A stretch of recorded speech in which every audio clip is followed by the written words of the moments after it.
Oluvannyuma lw'ekitiibwa Joseph Kawuki, minisita wa gavumenti ez'ebitundu Mmengo olunaku olw'eggulo okutulaga obukulu n'ebyafaayo by'amasaza mu Buganda nga tuteekera okujaguza amatikkira ga Nnamunswa ag'emyaka 33. Olwaleero tugenze mu ssaza Gomba Mutuba gumu mu disitulikiti y'e Gomba. Omwami wa Kabaka alamula essaza Gomba ayitibwa Kitunzi ng'embuga y'essaza lino esangibwa Kanoni nga n'enju ya Kitunzi eyitibwa Golola. Kitunzi Mugabi Fred Williams aliko yatuuzibwa ng'ennaku z'omwezi 19 omwezi ogwokuna mu mwaka gwa 2024 nga ye wookusatu bukya Ssaabasajja Ronald Muwenda Mutebi owookubiri atuula ku nnamulondo y'abajjajjaabe. Kitunzi Mugabi n'omwami w'eggombolola ya Mumyuka Mpenja Ssempala Isirairi balambuludde ebikwata ku ssaza lino mwe bategeereza nti liri mu nnamba ya 5 mu nsenka y'amasaza mu Buganda nga lyasooka okusimbirwa Omutuba ekiriisa Gomba Mutuba gumu.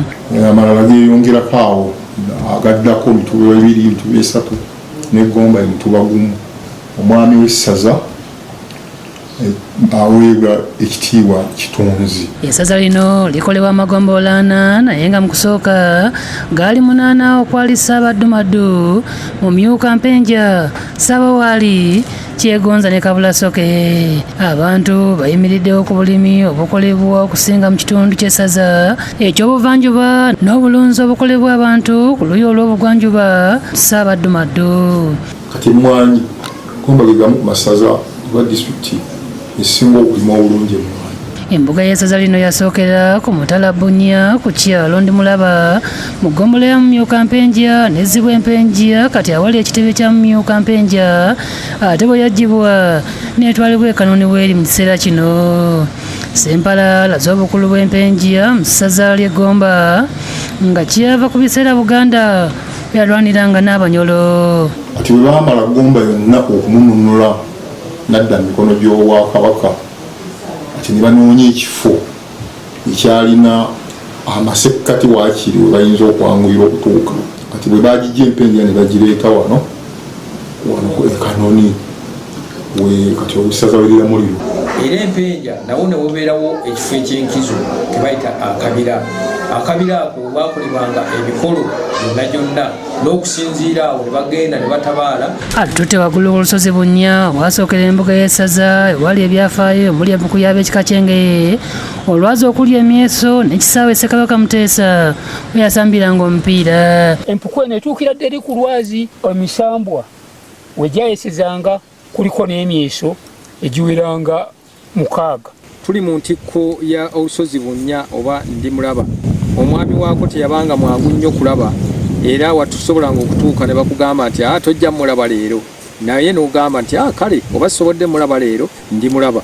Wano weeva esesetuke edde Empenja kaakano awali ate eggombolola. Kitunzi Mugabi n'abaami be okuwadde ow'eggombolola Ssaabaddumaddu Nakyanzi Sala Kiberu balaze bituukiddwako omuli n'ebyemizannyo naddala nga bakuwangula ebikopo mu mpaka z'amasaza ga Buganda emirundi 5 esaze okubeera n'embuga z'amagombolola ate zirabika obulungi. Ettaka lye bakyalina eryasikiriza ne Pulezidenti Museveni okusengayo abanene bangi abava mu ssaza lino omuli ne bannabitone omwali omugenzi Philip Bongole Lutaaya, Robert Kyagulanyi Ssentamu amanyiddwa nga Bobi Wine, pulezidenti w'ekibiina ky'NUP n'abalala. Bw'otunuulira Philip Bongole Lutaaya yateeka Uganda ku maapu, yava wano mu Gomba wano e Kasaka n'ebisigala bibiri awo we yagalamira. Abayimbi abalala ab'ettutumu nga Dani Mugula, Ronald Mayinja, Bobi Wine, Eddie Yawe, Kisaakye omugenzi. Ag'enkizo mu masaza gonna mu byemizannyo Gomba ffenna mbeemu. Mu nkulaakulana ng'ekitebe ky'essaza ng'eggombolola zaffe waliwo enkizo. Kyokka balina bye basoomooza omuli ebifo by'obulambuzi ebyetaaga okulaakulanyizibwa, eby'obujjanjabi, amasomero ga sekendule agatamala, ebbula ly'amazzi, obwavu n'ebitundu ebimu obutabeera n'amasannyalaze saako enkulaakulana endala egasiza awamu abantu. Ekirala Gomba erina amalwaliro ag'omutendera guno ogusooka n'ogwokubiri health centers 3 ne 4 eri e Maddu, naye tetulina ddwaliro ddene lye bayita hospital. N'abanga awo bw'aba alunda ate n'ateekako n'okulima nga ekitandise n'ateekako ne ka bizinensi akalala. N'abanga takosebwa singa ekireeta ensimbi kimu kiba kikoseddwa Ebirala kuliko okuteekayo ebivaamu ensimbi nga ssemaduuka gwe baagala okuzimba ku kitebe ky'essaza n'okunnyikiza ebyobulimi. Baguza emmwanyi batutaddeyo mmeresezo wano ey'omulembe twagala okuyongeramu amaanyi era ngaesobola okuwa abantu buli omu kyetaaga okusobola okufuna ebisimbibwa ebiri ku mulembe. Joseph Kinobe yakusakidde eggulu lino ku Lwabukedde TV.